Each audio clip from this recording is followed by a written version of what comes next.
Hi, welcome to the Conservation Career Series.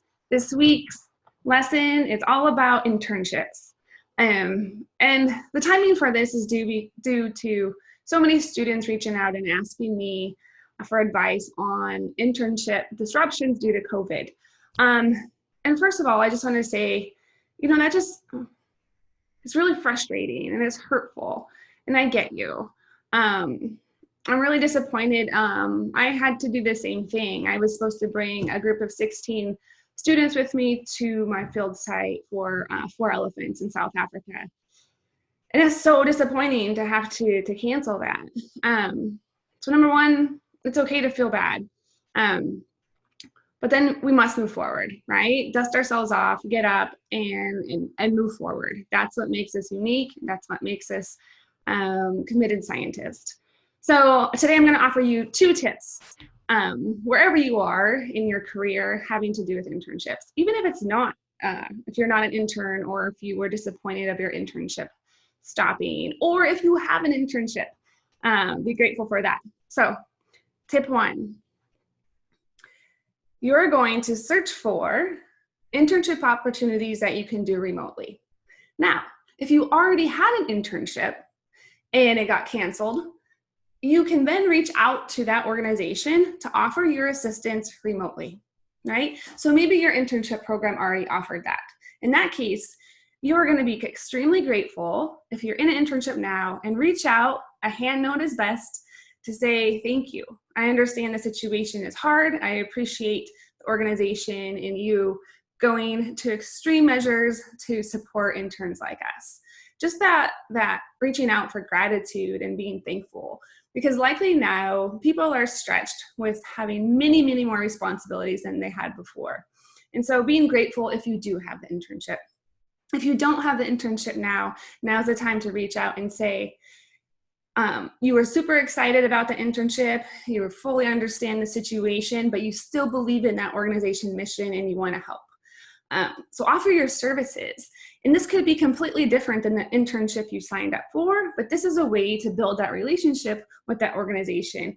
So when it opens again, you are already invested, you're already part of the team, and yes, you're gonna have the opportunity to do that internship again.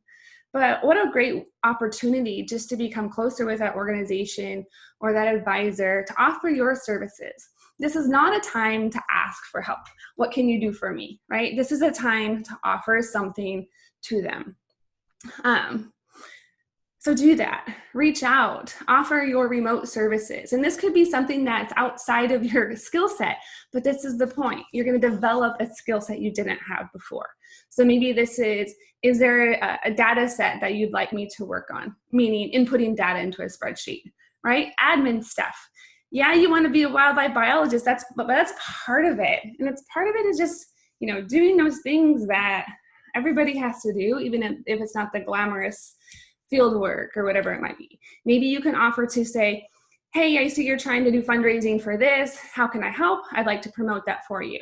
And dang, if you came back and said, I really believed in your mission. I went out and I promoted this and I was able to raise $5,000. Wow. And it really gets you involved in the organization. So take a look at your internships that you weren't able to physically be there and reach out to see how you can serve in a remote way.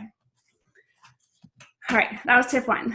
And tip 2 is you are going to explore and build yourself, right? You are going to use this opportunity to figure out your career path, your journey, and your next step.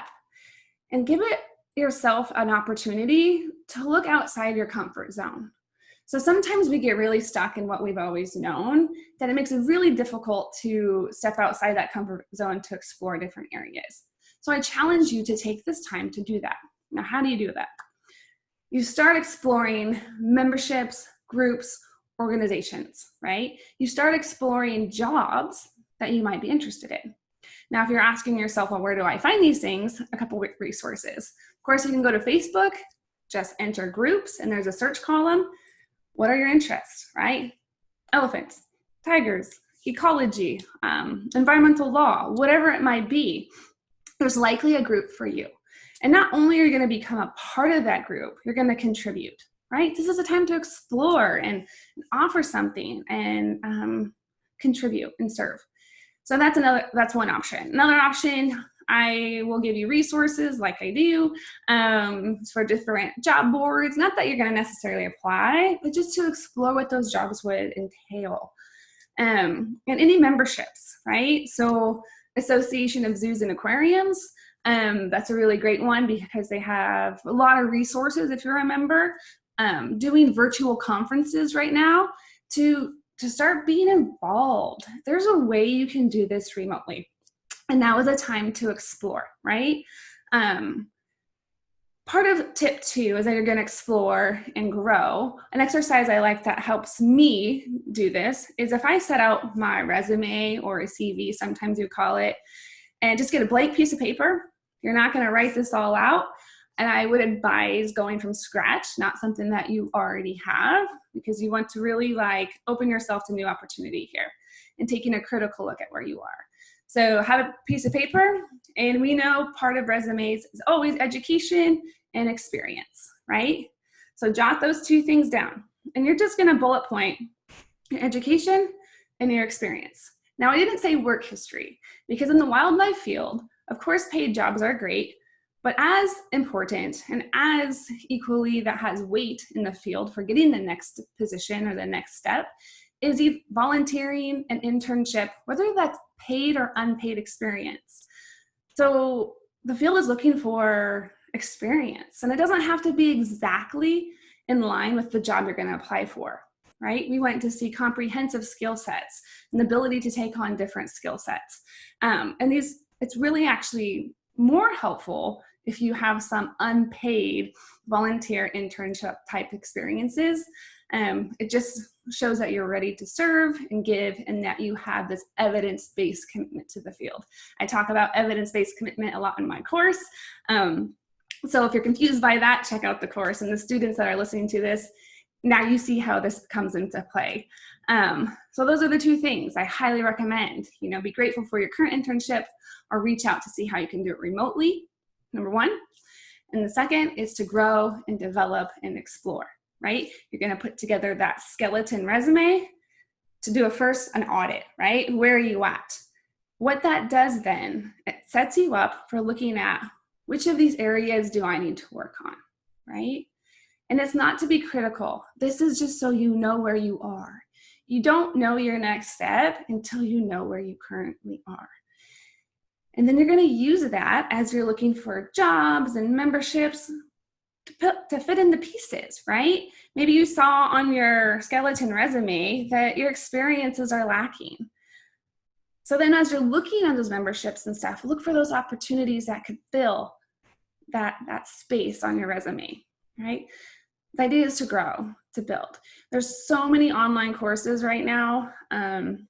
Message me if you'd like a link to some of those that I recommend. It's time to build yourself. Don't wait, right?